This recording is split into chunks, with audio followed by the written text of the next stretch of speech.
So mga tol, nananatili pa rin pong Unified Light Flyweight World Champion si Japanese Kenshiro Teraji dahil sa kakatapos lang po ng laban niya kagabi sa baluarte niya sa bansang Japan kontra sa Venezuela boxer na si Carlos Canizales.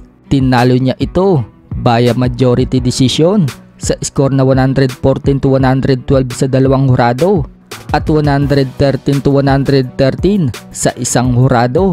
Ang inaakala ng lahat na easy fight lang itong si Carlos Canizales, muntik-munti pang masilat ang kampiyon na si Teraji. May mga nagsasabi nga mga tol na dapat daw tabla ang laban o kaya panalo itong Venezuela boxer. Magandang laban po kasi ang pinakita ng dalawa mga tol. Sa round 2, napabagsak ni Teraji itong dayong boksingero nang matamaan niya itong ng isang malakas na kanan sa noo. Hilong-hilong nga po dyan ang Venezuela boxer.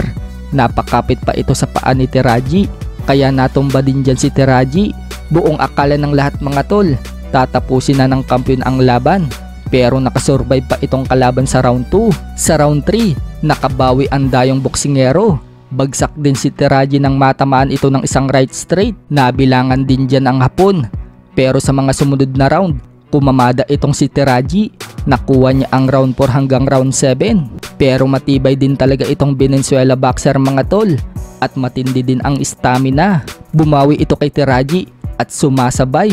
Pumapasok nga po ang mga suntok niya.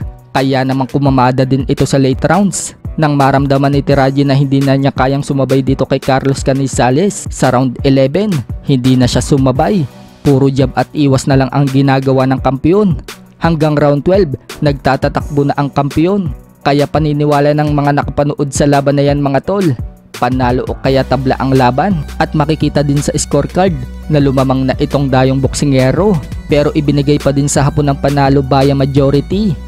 Umabante na ngayon ang record ni Teraji sa 23 wins and only 1 loss with 14 knockouts. Habang bumagsak naman ang record ni Carlos Canizales sa 26 wins, 2 losses and 1 draw. Samantala, panalo nga din po sa card na yan si Tenzin Nasukawa, ang dating pinaiyak ni Mayweather sa isang exhibition na ngayon lumalaban na sa professional boxing. Tinalo nga po ni Tenzin Nasukawa ang Mexicanong si Luis Robles Pacheco.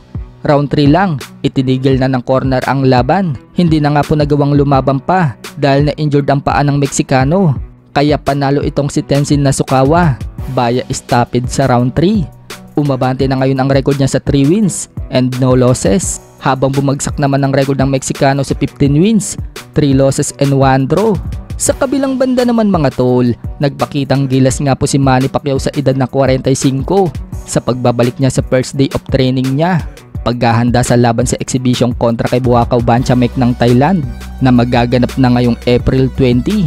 Nandoon pa nga din po ang bilis at footwork ni Manny Pacquiao, pati nga po ang lakas niya, hindi pa rin nawawala. Mukhang seryoso po si Pacquiao sa laban na ito kahit na isang exhibition lang, dahil parang sa professional ang ginagawa niyang paghahanda. Pagkatapos kaya ng laban niya kay Banchamek, babalik na kaya si Manny Pacquiao sa professional boxing para lumaban pa ng isang beses? Kung matatandaan kasi mga tol, interesado nga po si Pacquiao na labanan si Gervonta Tank Davis. Pero ang tanong, papalag kaya itong si Tank Davis kay Manny Pacquiao? Fire and the energy. Woo! Ready, let's go. Oh, champ. Woo! Still popping. Woo! Sir Spencer, champ's anniversary yesterday, January 22nd, 1995. Woo! 29 years. Still smoking.